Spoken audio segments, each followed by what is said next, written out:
തളിപ്പറമ്പിൽ അനധികൃതമായ തെരുവ് കച്ചവടം നടത്തുന്ന ഇതര സംസ്ഥാന കച്ചവടക്കാർക്കെതിരെ നടപടിയുമായി തളിപ്പറമ്പ് നഗരസഭ ദേശീയപാതയോരത്തെ കച്ചവടം ഒഴിപ്പിച്ചു. പൊതുജനങ്ങൾക്കും വ്യാപാരികൾക്കും ബുദ്ധിമുട്ട് സൃഷ്ടിക്കുന്നതായുള്ള പരാതിയിലാണ് നടപടി.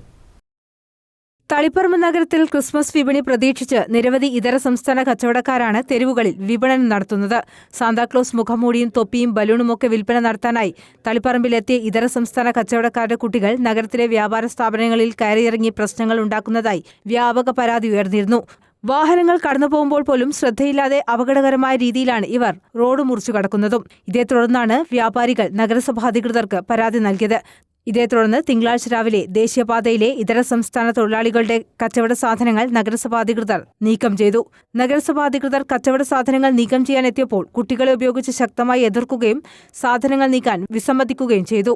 തളിപ്പറമ്പിലെ വ്യാപാരികൾക്കും പൊതുജനങ്ങൾക്കും ബുദ്ധിമുട്ട് സൃഷ്ടിക്കുന്ന രീതിയിൽ നഗരത്തിലെ പ്രധാന റോഡരികുകളിൽ നടത്തിയ കച്ചവടമാണ് ഒഴിപ്പിച്ചതെന്നും മറ്റുള്ള സ്ഥലങ്ങളിൽ കച്ചവടം നടത്തുന്നത് കൊണ്ട് പ്രശ്നമില്ലെന്നും നഗരസഭാ അധികൃതർ വ്യക്തമാക്കി. തളിപ്പറമ്പ് നഗരസഭാ പരിധിയിൽ അലക്ഷ്യമായി ഇങ്ങനെ ക്രിസ്മസിൻ്റെ ആഘോഷവുമായി ബന്ധപ്പെട്ട് അന്യസംസ്ഥാന തൊഴിലാളികൾ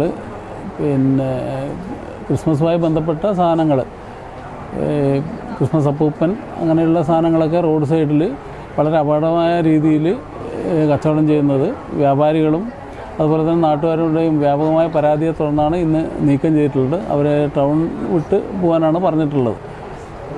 ഇനിയും ഇത്തരം നടപടി ഉണ്ടാവും എന്നാണ് പറയാനുള്ളത്. News bureau, Taliparamba.